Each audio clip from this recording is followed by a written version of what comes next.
Hi, this is Alexis from the Kiteboarder magazine. I'm here with Gary Siskar at the Liquid Force booth, and we're talking about kites today. Yes, we are, Alexis. Thanks. So, a lot of big news for us this year, kite-wise, and it's really what we're calling an evolution year. We had a lot of changes in our two top kites, which is the Envy and the Energy. A lot of performance enhancing and changes, a lot of construction and changes in the kite. A lot of usability changes that make them very user-friendly. So just to talk about a few of them, kind of the main parts of what we did to these kites to increase the performance characteristics, starting right at the bridles, the things you connect your lines to. So this year, specifically in the Envy and in the Energy, we redid the cascade on the bridles and made them quite a bit shorter. And what I mean by about quite a bit shorter, they're about a third shorter overall, and that makes a couple things. One is it eliminates any possibilities of bridle tangles around your wingtip. So with our kites, it's near impossible to get a twist of your bridles around the wingtip. The other thing is by shortening the bridles, you make a more direct connection to the canopy of the kite. So the byproduct of that, or the progression of that, is you get a lot faster turning kite, more responsive and more input at the bar. That was a big thing we wanted to do this year, was to make our kites a lot more, responsive feeling, a lot more input that you felt down at the bar from the kite. So a lot more flying, not looking at your kite, a lot faster turning through the wind window. So that's what specifically those bridle changes did. Okay. The next thing we did is we tightened up the canopy a lot, and there's actually a lot going on in terms of being able to do that. So the first thing that we did is we changed the profiling around the wingtip to create a lot tighter wingtip overall. Again, what that does is it makes a kite that's way more rigid in the air. Yep. When you put rigidity into the kite, you get better response and better turning. The other thing, and less flutter. Yep. Exactly. So very efficient kite. The next thing we did is we went to what's called a synergy strut. So this strut construction, similar to a split strut construction. So basically what's happening there is the canopy is split by the struts. So we got the panels of the canopy. That creates, again, a lot more rigidity overall in the kite. And once you're applying that rigidity to the kite, you're getting much better bar response, faster turning, and bar impulse reaction and so forth. So it's just faster overall and so forth. The other byproduct of that, or the other thing that does, it makes a lot stronger kite overall. So, you're in the surf, you're way more confident with a kite that has more stitching around those struts and that way tighter canopy construction. So it's really nice. We did do some change around the leading edge profiling to better the wind flow over the top of the canopy, or equalizing the wind flow over the top and the bottom of the canopy. Like you said, when you talk about tightness and flutter, that's what that does. That eliminates a lot of the flutter, makes an efficient kite. And when you decrease all that flutter, get rid of that flutter, you make a kite that's a lot more responsive, again, because you're not losing any efficiency in the canopy. So that's really on the Energy. So the main points on the Energy, new profiling overall, shorter bridles, all resulting in a faster kite with better bar response. So another kite you have. Yes, the other kite we have is called the Energy. Yep. So that is a 4-strut platform kite, which we've had as a legacy in our brand for quite some time, if you think back to the Havoc. So when we went with the Energy, we were really trying to create a differentiation between what an Envy feels like and what the Energy feels like. So what does that mean? Everyone has a certain feel they like at the bar. Some people like a light bar pressure. Some people like something that they just sheet in and they can really feel that kite pulling on them. And that is what the Energy is all about. So we create a higher aspect ratio kite, flatter in the profile, and basically has more bar pressure, that kind of sheet in and go feeling. The great byproducts of that is it's a kite that's really lofty. It jumps really good. It's one of those kites that you just send it, pull on in, and you just get pulled off the water and has a ton of glide. We did do a lot of the same changes, though, on that kite that we did to the Envy. So we shortened the bridles by quite a bit. We eliminated the pulley that was down on the leading, what we call, where you hook your flying lines to. That traveling pulley on your flying line is completely gone. We have one tiny slider pulley at the top to equalize the stability of the kite. But they're quite a bit shorter, so the kite became very, very fast in terms of the impulse and the turning response.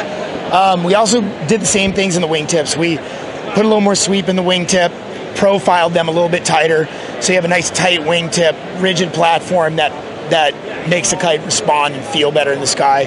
we carried over the Synergy strut into that kite too. So again, tightening up that canopy overall and making a nice rigid platform. I guess we do have a third kite called the Hi-Fi X, which is our pure C kite.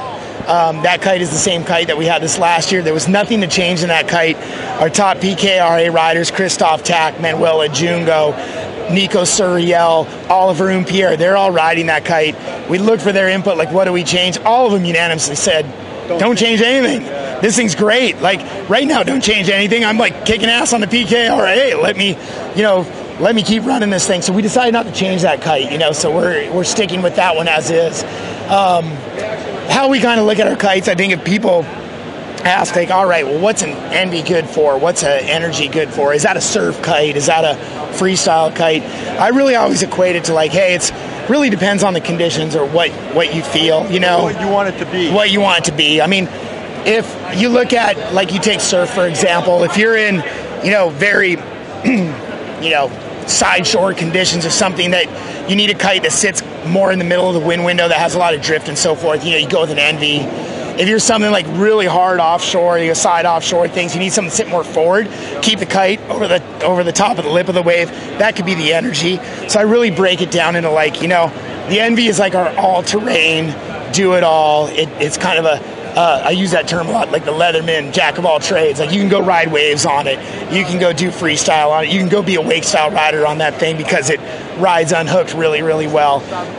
You can go learn on that kite, be a beginner. Next thing you know, you wake up and you're advanced because it's such an easy kite to use. Then when you get to the Energy, it's like people are like, oh, I love to boost. I love to jump high.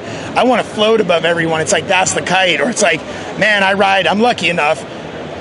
Person tells me, I'm lucky enough to ride in side-off conditions. It's like, you might want to try the Energy because of where it sits in the wind window a little bit more forward. Jason Slezak, really our main surf athlete right now in our brand, he's gravitated towards the Energy in every single condition.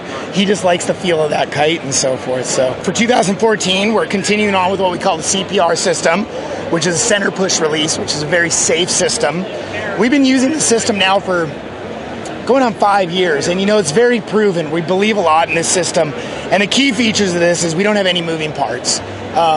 Safety is a big concern in kiteboarding. Being able to release your kite if you're in a situation that you need to get the kite away from you is extremely important. So we believe in this system quite a bit. And what I mean by no moving parts is there's no bungees, there's no metal pins, there's no balls in a cavity that you need to release. Basically, all you do is you push away and the thing's gone. There's no pins. It's a pressure release on this collar that basically keeps everything in place. And it's a very, very reliable system. It doesn't get clogged with debris. It has nothing to corrode. It has nothing to wear out. It's just a very, very reliable system. So that's very important to point out. Our system is a below-the-bar depower. So your trim system's down here, keeps everything kind of clutter-free up at the top. It's really nice to not have to look at dangling things and all that kind of stuff. Easy to reach for a lot of people, so you can really access your depower system. We have a nice large molded chicken loop that retains its shape really nicely, and it's indexing, so if you do unhook, that it'll always be waiting for you, so you can hook back in. You don't have to look down and readjust your loop to hook back in. 2 places of leash attachment. You can leash attach to your main line, or you can attach to a 100% centerline safety on the bottom that flags the kite out.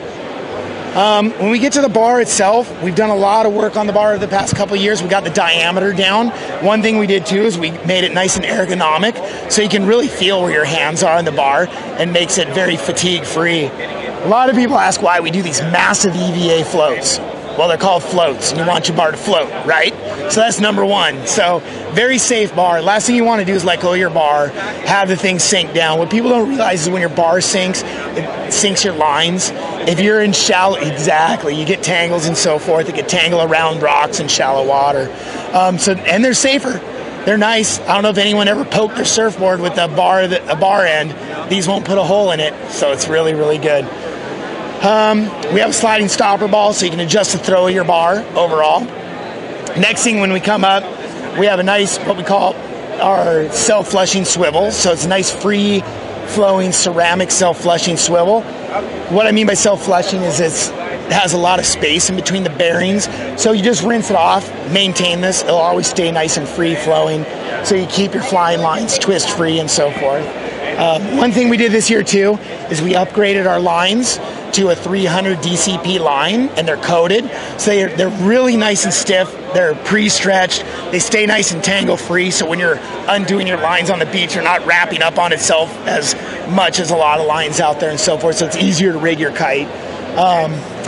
And they're more durable. They're thicker than what we've used in the past, so they're just stronger lines overall. Plus, this year we went to 20 meter plus 3 meter extensions, so they come stock 23 meters, but you can take off the 3 meter extensions, fly your kite on 20s. We all know what that does. It makes the kite a little bit faster. Use a little bit of the low end wind range, but honestly, it just fly your kite a little bit more, and you can generate just as much power. So the guys who like to fly and gals who like to fly their kites on 20 meters, now we have that option. So that's the CPR system.